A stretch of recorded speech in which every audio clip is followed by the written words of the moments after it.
Bombshell: Trump just uncovered why the veterans are dying at the VA. This is not how we're supposed to treat our wounded vets. In another move to drain the DC swamp, President Donald Trump's administration has been able to uncover a truly sad fact from the Veterans Affairs hiring practices.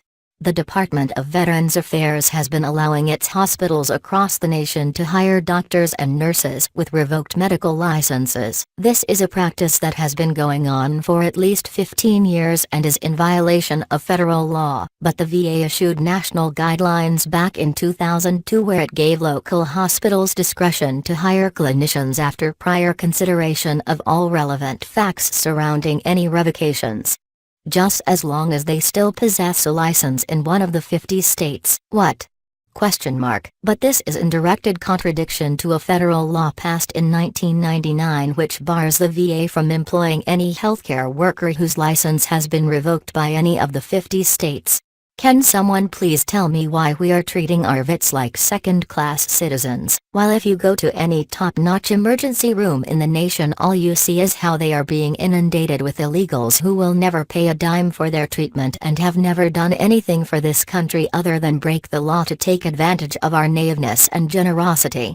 USA Today reports, veteran patients in imminent danger at VA hospital in D.C., investigation finds. Washington. Conditions are so dangerous at the Department of Veterans Affairs Medical Center in Washington, D.C., that the agency's chief watchdog issued a rare preliminary report Wednesday to alert patients and other members of the public.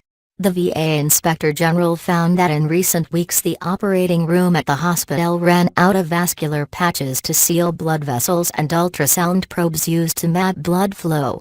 The facility had to borrow bone material for knee replacement surgeries, and at one point, the hospital ran out of tubes needed for kidney dialysis, so staff had to go to a private sector hospital and ask for some.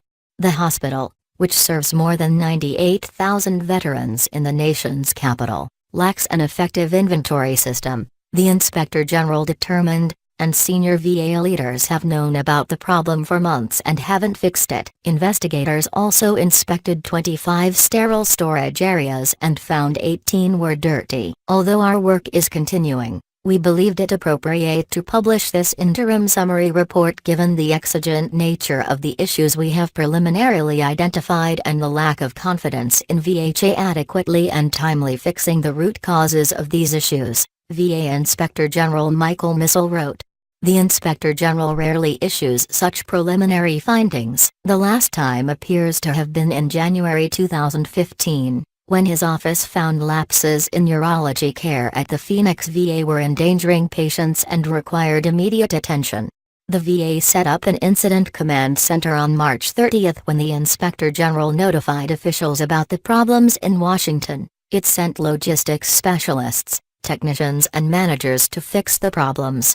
Such actions, Missel said, are short-term and potentially insufficient to guarantee the implementation of an effective inventory management system and address the other issues identified.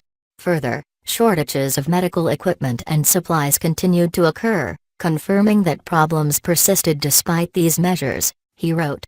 After the report's release Wednesday, the VA issued a statement saying that the medical center director, Brian Hawkins, was relieved from his position and placed on administrative duty, effective immediately.